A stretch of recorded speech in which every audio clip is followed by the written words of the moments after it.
Yo, it is another edition of the High Hopes podcast presented by Miller Lite. Shout out to Miller Lite. One of those almost like a ho hum. How you doing, Jack? Like they lost 2 or 3. It sucked. The first 2, it's like, oh, here we go, September. 2 like just gut wrenching ways to lose baseball games. Like just like kick us in the junk to start September. Yep, feels right. But like coming out of the series. Still up 5 in the wild card, lost a little ground on Chicago. You want to watch that? But it was like, pretty anticlimactic. I feel like we came off August and it was like every time we did a pod, it's like, yo, like there's like something crazy that just happened. And now it's just like, all right, well, they lost 2 or 3. We'll get back at it on today. Yeah. Tomorrow. Yeah. Today. Yeah. Yeah. So usually what happens for us is they win the first 2 games of the series, and then we're recording on a Sunday or the next day. They always lose that third game. Lock it up. Like that's what they do for us. Yeah. So they changed course here, which was an interesting move. Like, had we recorded Friday night, I don't know if the podcast would still be standing today. Oh, it was such a September. It was like. For it to be September 1st and for them to like lose that game like that was just almost too on brand, almost too on the nose. Yeah, and now we know what it's like to have been a Red Sox fan before 2004 because similar style of heartbreak, the Buckner ball and Alec Boehm's ball. I think both key games, big games, I would say. So, it was good to share something with the Red Sox fan, but I don't know. Yesterday kind of changed a lot of the narrative that I think would have headed into this podcast, which the bullpen was lights out yesterday. Meanwhile, on Saturday and Friday, they were not. Yeah, Alvarado alone, just that one guy one way to the other was a completely different thing. I know. And Alec Boehm. It's like essentially all I could think about the whole, is the Josh Hader moment versus that moment. It was like total opposite ends of the spectrum for a human being in a building, Yeah, but then he obviously hits the big home run yesterday and everything. But I can't believe that got out, by the way. I feel like I've seen Ryan Braun hit that ball out 1,000 times, but Ryan Braun was also on something, so it was a little different. But the nice part about Alec Boehm is that, I think that happens obviously last year. I bleeping hate this place. That I think that sends Alec Boehm into a tailspin. But where we're at with Alec Boehm now is that he just bounces back. He's a couple hits Saturday, makes every play defensively, has a big home run Sunday, and it's like just a blip in the radar. And I think that's the biggest difference between this team and the prior teams is that when it feels like it's teetering, they're usually pretty good at bouncing back, and they're usually pretty good at not letting it avalanche. Now, early in the season, it avalanched a lot. It was just awful. But since they found their groove and they figured it out, I'm not going to say it because then it's going to happen. Don't say it. Don't say it. Just keep it to yourself. Yep, that's what we do on podcasts. We don't talk. Yes, we don't say the things on our mind. That is the point of this podcast. Yeah. Exactly. That's what people come here for. Yep, but they've been... say, oh, I've got something interesting to say. Oh, no, wait, you know what? I shouldn't say it. I'm not going. It's not that interesting. It's just jinxable, and I don't want to put I don't want to put the fans through that because I care. Dude... Losing the way they lost on Wednesday and then Friday, it's just no human being should have, sports fan should have to go through. Back to back. Yeah. It was awful. Just an awful 72-hour period or whatever. But there's one important caveat here. They walked it off on Wednesday on Bryce Harper's 300th home run. So I'm not really sure what you're talking about here. But I get kind of what you're going for, but I don't totally get it. You know what I mean? Totally. Yep. Yeah. It's good. That's good. Way to stay committed to the bit. Usually I stay committed to bits. That's what I'm saying. Look out for you, buddy. That's a good assist. That's a good assist. But they've been pretty good at not letting a lot of things avalanche. And besides 27, besides him, they're all right at it. And that's why I'm not I don't have this overwhelming sense of dread with the bullpen, that I think a lot of people have, and it makes sense. It's been something that's scarred us for a couple of years here. We saw the worst in the history of the sport. That'll, leave a mark. That'll make you feel horrible. But like the way that the guys they have back there, the stuff that they have, is there going to be outings where they're all over the place, like Gregory Soto? Of course. Is there going to be? Alvarado's more shocking when it happens than not, especially. Yeah. Well, he's coming back still. I think if like he still doesn't look like the dude who like the velocity's back, and that's exciting, and you see it, and you're like, whoa, there it is, and the pop and stuff, but he hasn't looked as dynamic as he was before. Like he's still getting there. Yeah, I thought yesterday was finally the first time where it's like, oh, there's the cutter that just goes right under. Dude, same thought. And they need that. Sir Anthony also back-to-back good outings, which is much needed. Again, and Kimbrel looked great yesterday. Yeah, and I don't know. Got the job done.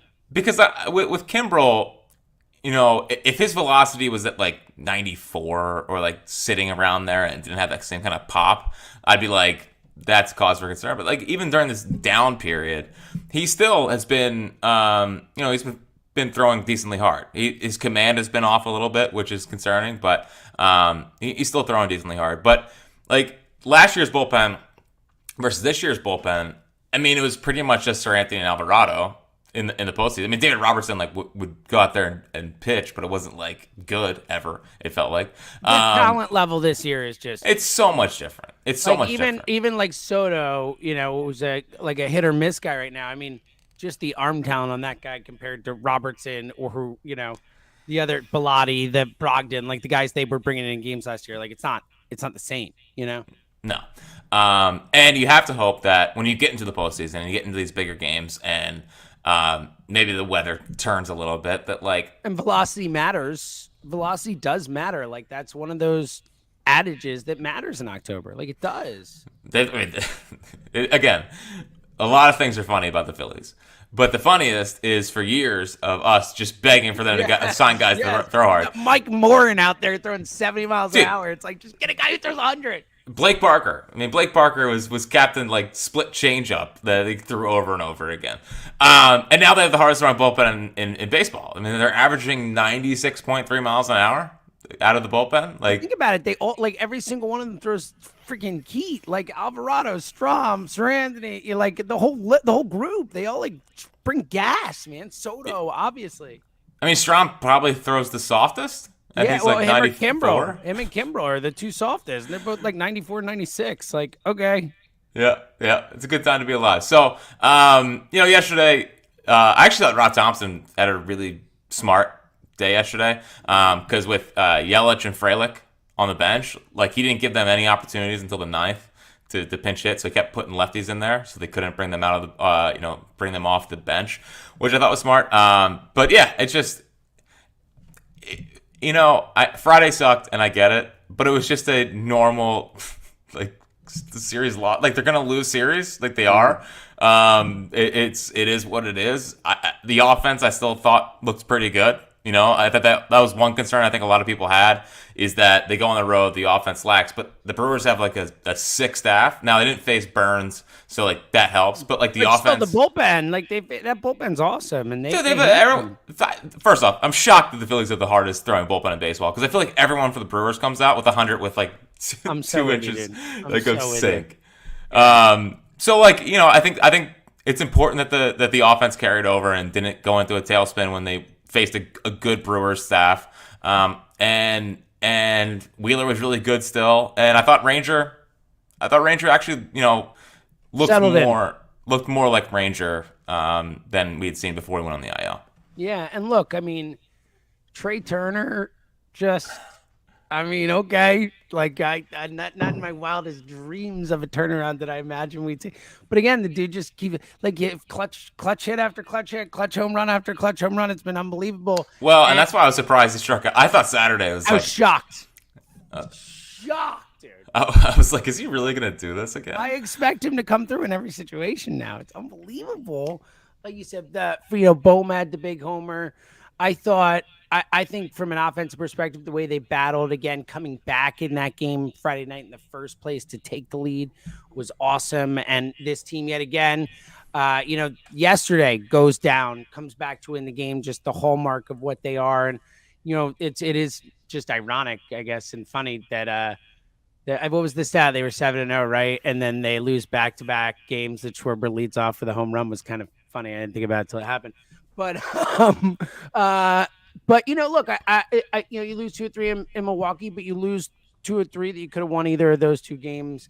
It's a really good Milwaukee team. You're Milwaukee. To your point, I'm not freaking out. That last one was important, and you don't lose ground or on the grand scale.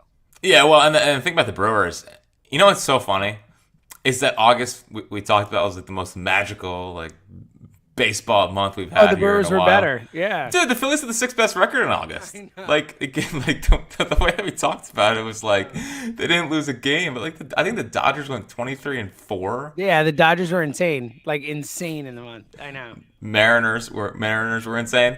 Yeah. So and the Brewers before that series, I think they'd won like 10 of 11, maybe. Yeah, they had a 9-game winning streak in there before that. Like, and then they've been white hot. Like, hot. Which again, how? I just for the last 5 years, how? I haven't understood like that. Like, I get Corbin Burns and Brandon Woodruff are good, and Freddie Peralta is good. Like, that's it. I don't. They just like it seems like, we'll pick up guys. Like they're like, yeah, sure, we'll take that guy off the scrap heap. Oh, boom. He's like Rowdy Tellez. Boom, dude rakes. Like it's just like I don't get it. I hate them. I hate it. I don't get it. So I think I would handle losing to the Brewers in a playoff series worse than losing to Gabe and the Giants. I agree with that. Maybe not. I might say I don't know. It's tough. They're very similar. They're both like you look at the roster, you look at it again, you're like going through all 25, 26 guys, like what's happening? And then you're like, how? I don't get it. How are you winning baseball games? If this Phillies team with this payroll lose to that team, I will be inconsolable. Like I just agree. That's not something that should be allowed in baseball. That's my Rob Manfred step in. Like Joey Wiemer. It's like, how does he ever get a hit? Like, if you just throw him a slider, he's swinging at it, and he's got it's quirky. It's all I don't now. I guess the Brewers' defense is that they say, well, what we do is we pitch and play unbelievable defense. Like sick. Sounds horrible. Yeah, like, go hit some dingers. Way to play baseball. Like, come on. Oh, go get Mark Kanya. That's the guys who put like defense doesn't matter, and then as soon as the season starts, God, defense really matters every single year. Yeah. I mean, what a bunch of dorks. I mean, seriously. Them getting Mark Kanya, I was like, all right, screw you guys. Enough. Yeah, and like Los is back, and he's taking us deep, which I didn't appreciate. I was not very kind of Carlos Santana. Do you think Carlos Santana? Do you think he remembers he was a Philly at all? No, I mean maybe because of the TV thing. That's the only reason. Like he's like, wait, I played for them. When? No, it's probably one of those things where like he'll be telling a story. I'll be like, yeah, I got a great story. One time I had to smash the TVs. Where was that? Huh? Where did I? It's one of those. And there's like, where was that? I did Kansas City. I did. Oh, was it Philly? That kind of thing. That's how he remembers his time in Philly. Yeah, exactly. It was he was the original Schwarber argument. Oh yeah, he was but lead off, third base, the whole thing. We had some fun with Santana. He was batting 220. Yep. But he played elite first base defense, and the one thing about Santana would have been much better if he could hit like 25 homers. Oh yeah, but he strictly old Santana. Like when Santana was an Indian, like that player was a damn good baseball player, and he's had a nice career. Like don't get me wrong, Carlos Santana has done a nice job. Like had a really nice baseball career. But he was a really he was a top prospect when he came up too. But like old Santana was legit. Like he was a good baseball player. And he still is. Real ones remember when he's real ones remember when he was a catcher. That's right. You're damn right he was, buddy. He was traded. The Indians traded for the Dodgers to get him. Really? He was a Dodger? He was a Dodger prospect. Well, how cool is it that he was a switch hitting catcher, wore 41 for V-Mart, and then eventually became a first baseman. V-Mart has one of my favorite individual player quirk things in all of sports history.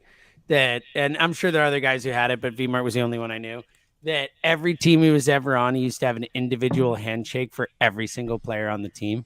Like, so like all 26 guys, he had his own handshake with each dude. And if someone came up, he'd have a new handshake. That's dedication. It's a lot man. of handshakes. That's what I'm saying. Just remembering all those handshakes and like knowing, like, I always liked that about V-Mart. That made me a V-Mart guy. I think V-Mart is like much like Maglio or Donez, like one of the more underappreciated great players of like from 2005, like him, like from 2005 to like 2014, like the most underrated players in baseball for me were V-Mart, Adrian Gonzalez, who like every year was just like great grid guy for that. Great grid guy. Like a great, but I pulled him on a Rangers. He was like a 340 guy. Like, yeah, dude, he was so awesome. good. I know.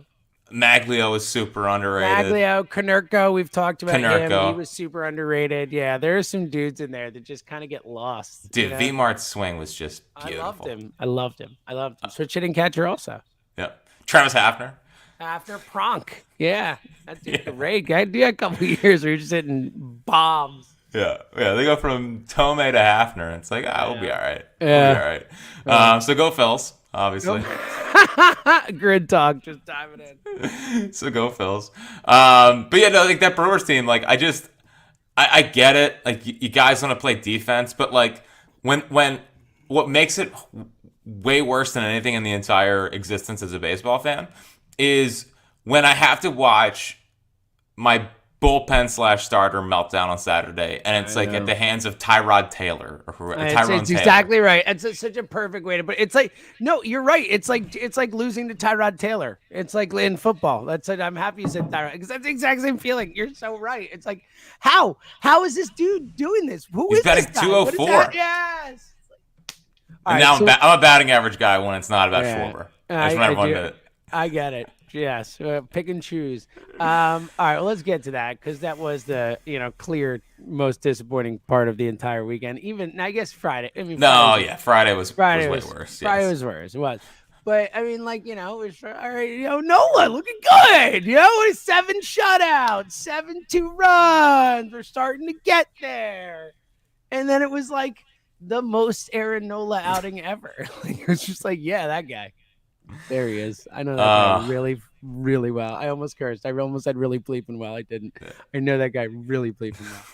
Dude, I was sitting there. I was outside. My friend came over, and he's just doing it again. Yep. And I'm like, I want it to end. Like I want it to be over. I want the whole roller coaster ride and the whole everything that comes with the Aaron Nola talk about experience. I don't want to do it. I screamed uncle on Saturday. I was like, I can't, because every time I start believing, and it's like, oh, here he goes, like, bang.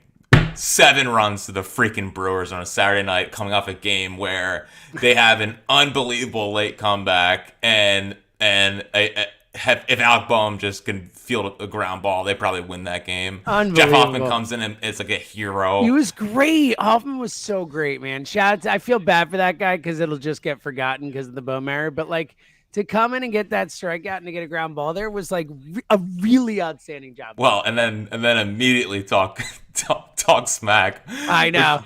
Which was clearly like he was definitely. If I could go inside the mind of Jeff Hoffman in that moment. He was mad at how happy the Brewers were for scoring there, and he was saying, "I got you out."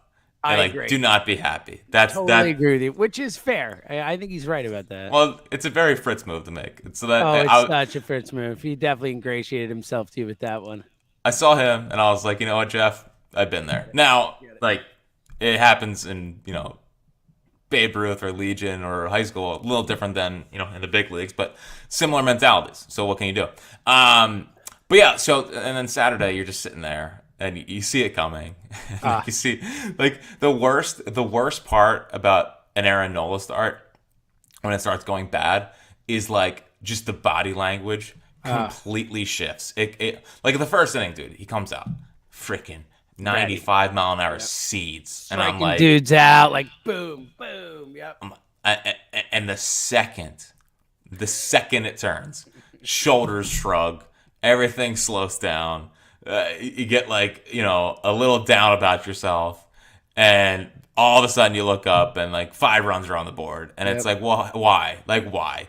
He's what makes it so much worse is that he's so much better. Yeah. Like, obviously that's like not breaking news, but like that's what makes the Aaron Nola existence, or like the experience, so frustrating, is that like you know it. Yeah, it doesn't have to be that way. Yeah. Just bear the frick down and do, like, you can let up runs. I don't care. Like, just, it can't be the 5 runs. It can't be eventually getting into 7, which I know they were inherited runners.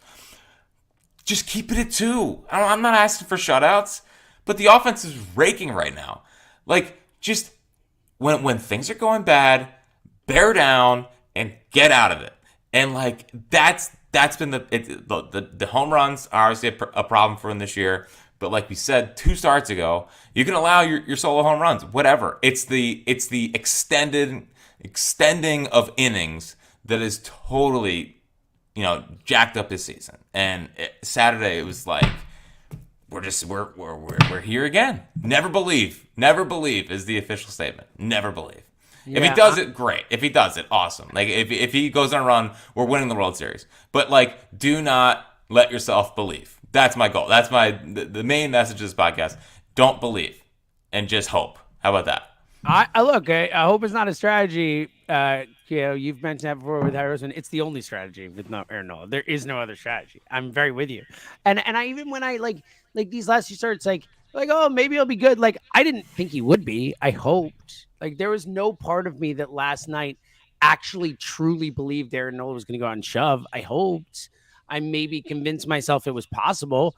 I didn't actually truly believe it, because that's where it is. It is what it is with this guy. Like, done. I'm not. But like, and look, could he go out and shove? Sure, of course he could. Yeah.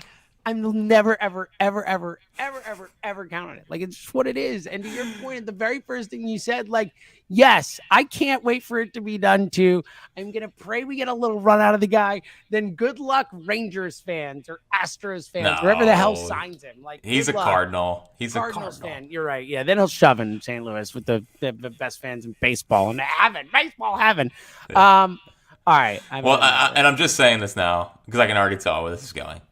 This is gonna get clipped when Aaron Nola is World Series MVP and he's holding the trophy up. Yeah. Wait, come on. You know what we do here, guys. Come on. And let me just say this: it'll be worth it. Oh my God, he can play it over and over again. Play it to Aaron Nola's face. I'll stand there. I will stand there and listen. Like, watch Aaron Nola listen to this clip in like after they win. I'd be happy to. I'll sit there and take it. I would not. I know you would be. You would melt in. Yes, that, I would melt. It would be a puddle on the ground. Yeah, I do not. No. That would not. That's not. That's not me. Trust me, I know. I would handle it for us. Don't worry. Okay, all right. 2 last things before take bag for me. Just quickly, because you mentioned it. Your thoughts on Ranger? Because it seemed like you were actually pretty optimistic coming off that outing. Yeah. I thought he had pretty good command on both sides. I thought his curveball had a little bit of extra action to it. And what had me, I guess, feeling pretty positive after it was he got a couple of those ground balls back to him, which I feel like that's when you can tell Rangers going kind of well, is ground ball back to him, and he's just being one of the best fielding pitchers in baseball. He was able to turn double play. Like, he looked kind of spry out there. So. He didn't have one rehab start. I mean, I know he's like throwing to live hitters, but like, it's not like he had one start down in AAA or anything. Not the same to just step right in. I agree. So, you kind of take that outing and just the fact that the bullpen after the weekend and the last week and a half really was able to kind of get in there and do their job. I mean, that's some big stuff. And that's, I mean, really that's what they did the whole first 2 or 3 months of the season. Was like, it felt like the starters outside of June would go like 4 innings, and then bang, the bullpen would just kind of take care of the rest. And then the starters kind of got hot. And it's interesting because I feel like if they throw more, obviously don't throw too much because then they get burnt out. But the more they throw, I feel like they have better feel for stuff. But when the starters start going deeper into games, obviously it means less work for everyone involved besides like Kimbrel. So yesterday and this weekend, I feel like a lot of guys threw, and hopefully they all kind of start righting the ship and going a little run here.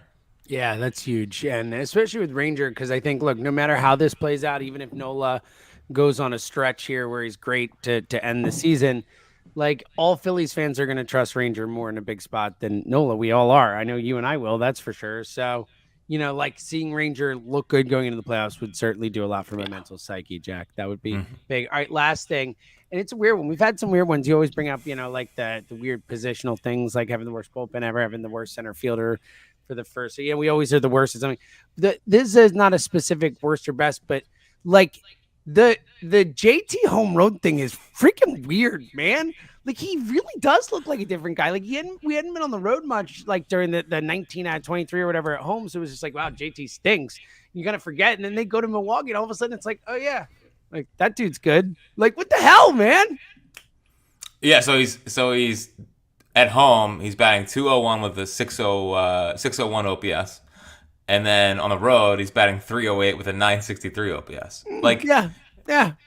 He is one of the best players in baseball on the road, and he is horrible at home. Yeah. Like it's the weird. It's very weird. And I know like old school Coors, like those specific splits feels like the dudes from Coors in the 90s. You know? Yes.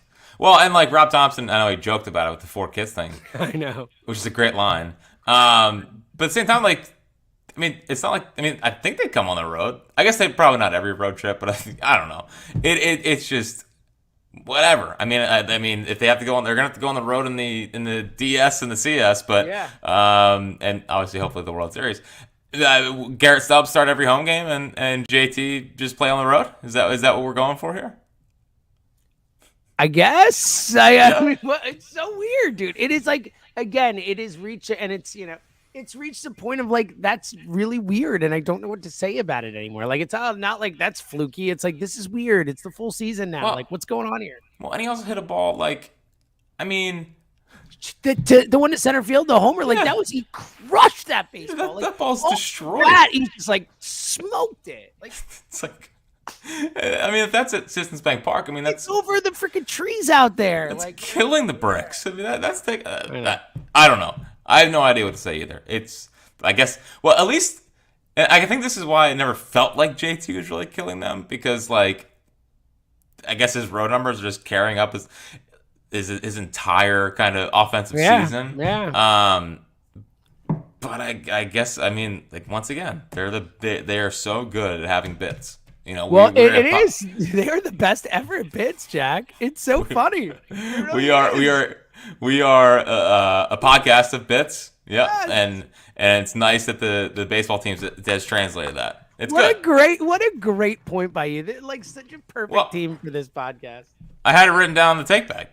There's more bits. Like the bits they have going on right now are out of control. So the more bits the Phillies have is, they hit a big clutch home run late. Everyone's freaking out. This team's going to the World Series, and then immediately blow it, which is not a fun bit to go through. But as a bit podcast, like, respect it. Pretty good. And their most consistent bit is, obviously, they go down early, and and they can't hit until the 7th, and then they just wake up and win the game. They are a bit team that life's a bit. And they are clearly committed to that. And it's really funny, it's every game. It's it's every freaking game. They go down, everyone melts down about the starter. The starter goes 6 innings, and they can't hit for the first 5 innings. Like, when was the last time that they just came out and won a baseball game? Just like went up 2-0 and then 5-0 and then whatever. Just like won a baseball game. I don't have an answer, because they just don't do it. They don't do it. They don't show up and say, here's 6 runs in the first 3 innings and you can kick your feet up. Every single Phillies game goes one of 2 ways. They get down early, they come back, and it could turn into a lapper, but it usually takes 5 innings. Or it's late They're tied or down by 1. Harper, Turner hit a great home run. Schwarber, and then the bullpen blows it. Like that's every single like. It's a script for the season. It's very simple. They will never ever win a baseball game again. Yeah, it's. You're not wrong, buddy. You're not wrong. Can you remember? I mean, seriously, can you remember? Yeah, they won. I mean, not huge, but big. They won that 3-0 that St. Louis game where they would just like kind of won it, and it was just like a 3-0 win. It was like, okay, that's 3-0, And I feel like all the blowout games they've won, they were down and then came back later and then ended up like making it into a laugher. No, there are not many. I mean, I'm sure I'm missing a few in there, but yes, the point is I totally agree with this. They just don't do it. Again, like that stat, and I haven't kept up with it, but at one point it was like 21 and 25, or like they've like whatever it is, like 24 of their 30 wins since the All-Star break come from behind. Like, I mean, whatever that stat is now, like it's crazy. Dude, they are down every game. It's nuts. They are down every like now when Schwarber hits a leadoff home run. Honestly, stop batting him leadoff. Yeah, like you got to go down. You can't take the lead. That's not. We do not. We don't know how to handle ourselves.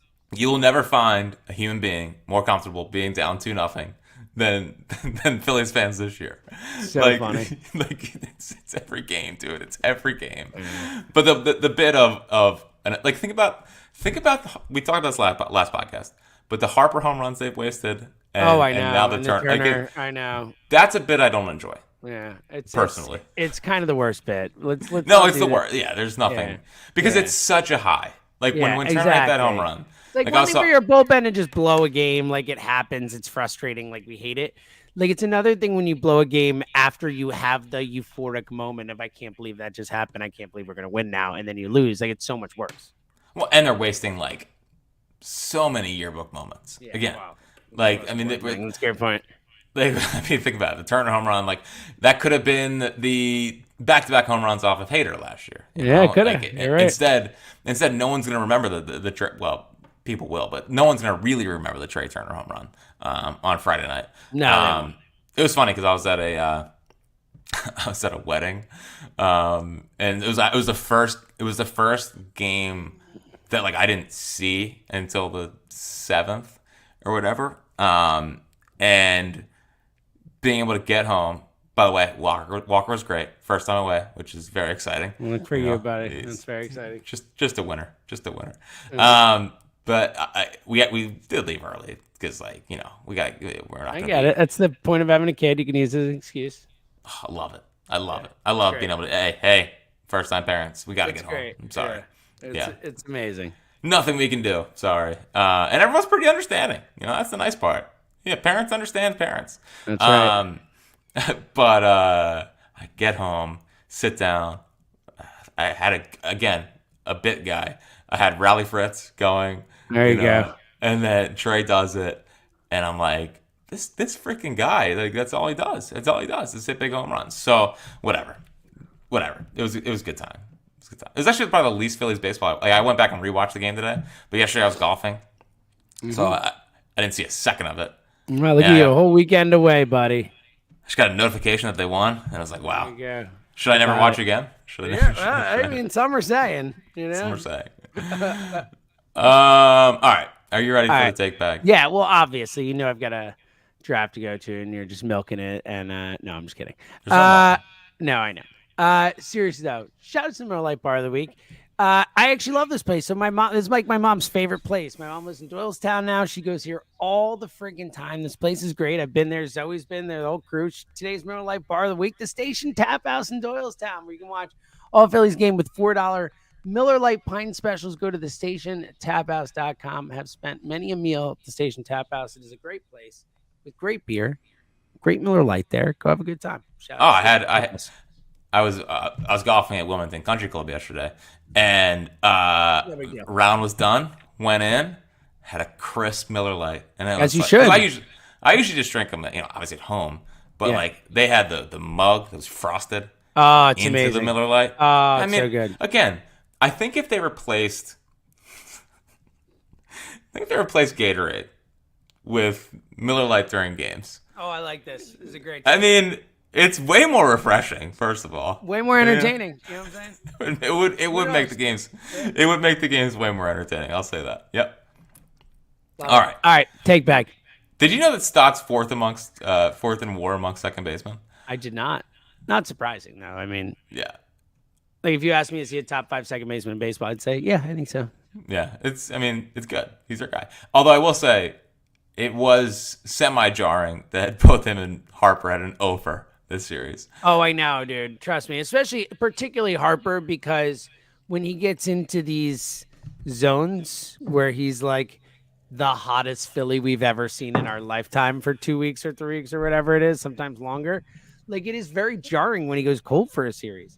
It's like I go into this expecting him to just be like 2 for 3 at least with a homer. Like if he doesn't homer, I'm like, what's happening here? No hits. Like what's going on? It is jarring. You come to count on it on a nightly basis.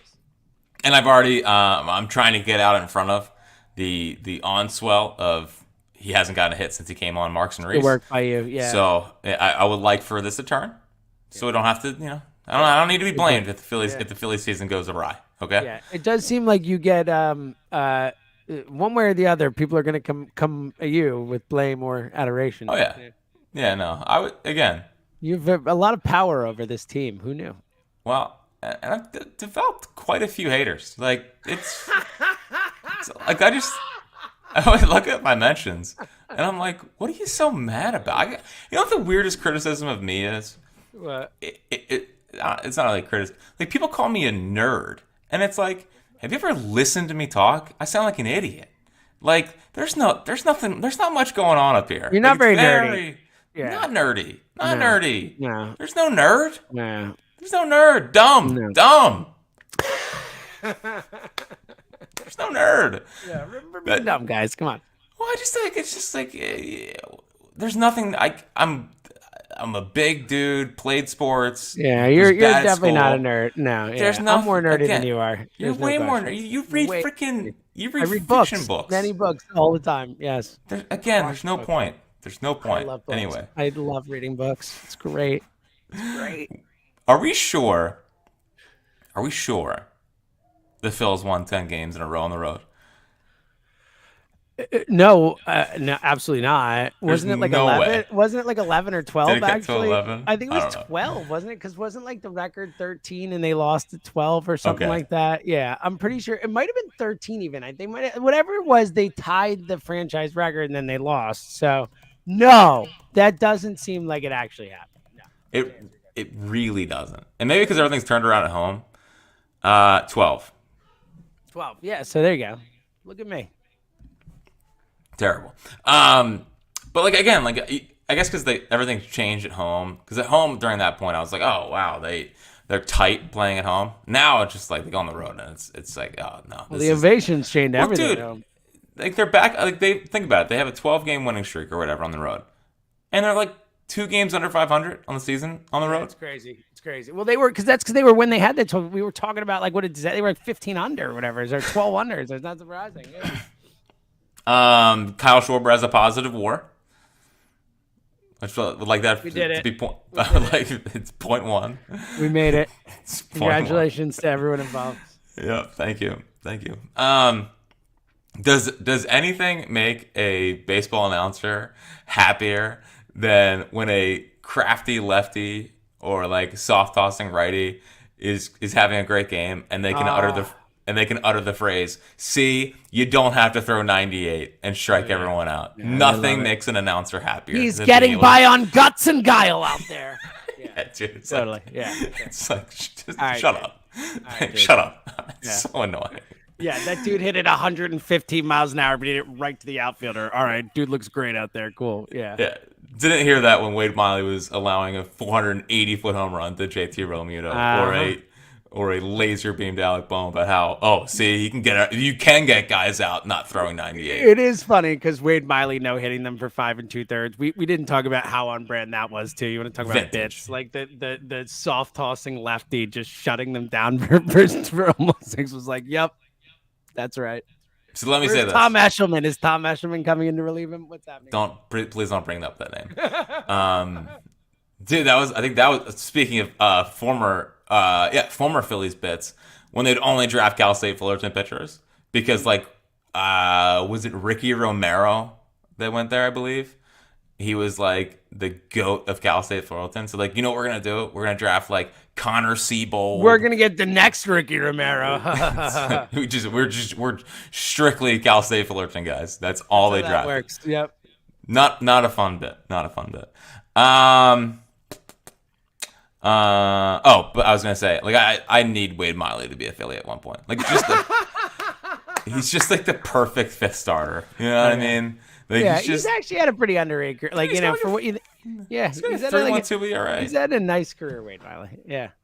Yeah, for again, not having anything. That's what I mean. No, I'm saying he's really gotten what he could out of him. Shout out to Wade Miley. So how much longer until we can start talking about Jeff Hoffman as a playoff guy? A guy who I'm not saying the T word, but a guy late in game, you have a 1-run lead, 2-run lead in a playoff game. Can Jeff Hoffman come in and do that job?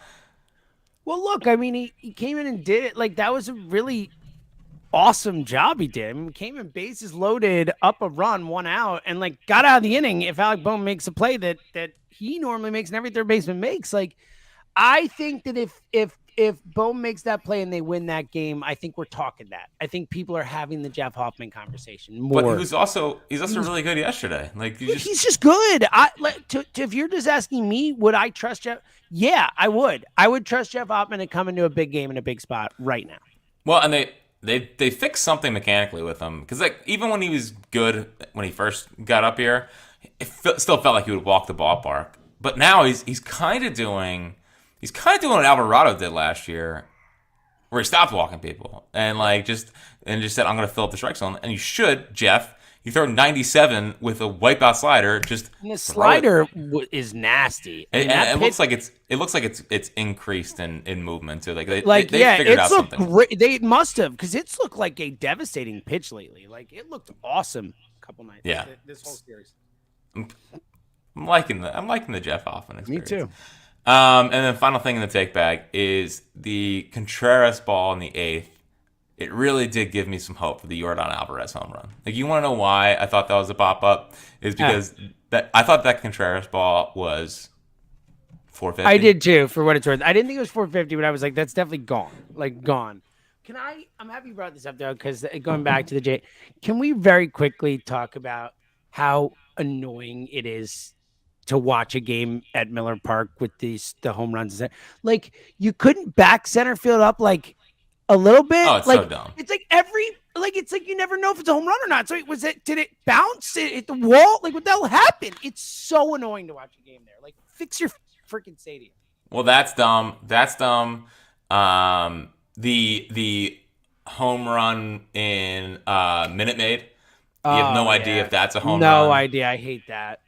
The Brewers Stadium is horrible for that. It's horrible. When you're watching on TV and sometimes the camera won't catch how high it goes, and it kind of just drops, and it's wait, did it bounce off the wall? Did it just land? It's so annoying. Chase Field is the same thing where it's if you hit it off the fence, it has to be over that line. I hate that. I hate it. Just can we not, guys? Can we not? Just have a real ballpark. Have a real ballpark. Well said, Jack. It's a great take. All right. You got any final thoughts? Final thoughts is, again, who cares about the little football team that starts on Sunday? We got an important. Yes, this is good. Yes. This is good. This will go over well in this city. I like it. Yeah. Can you just wake me up in November? I'm with you on just getting through September though. Honestly, that the first 2 games of this series, I was no, man. I know. I don't know that you're not going to do this. I still don't know that you're not going to do this. No, just a very strong, firm no. No, when they lost Saturday, I was just end it. We're not doing this. I do not want to watch you. I love you. You are my favorite thing in the world. do not want to. I loathe the September Phillies. Like it's coupled with like it basically September's it's what they do in like freaking May too or whatever. It's just the heightened sense of this is like for the entire baseball season. It's like, oh, it's a long season. Like they'll figure it out. And then all of a sudden September hits. Like, well, it's not really anymore. Like we gotta sprint to the finish. Like it's awful. But yes, the Eagles are back Sunday. So fun. Go Phils. Go Phils. We'll be back this week. React to San Diego. Like this is a big series for our psyches too. It's like West Coast, second straight road series. Like this is a classic break our hearts series in September. So if they can win 2 or 3, I'll feel damn good. Please do that. All right. We'll be back later in the week. Until then, he's Fritz and Seltzer.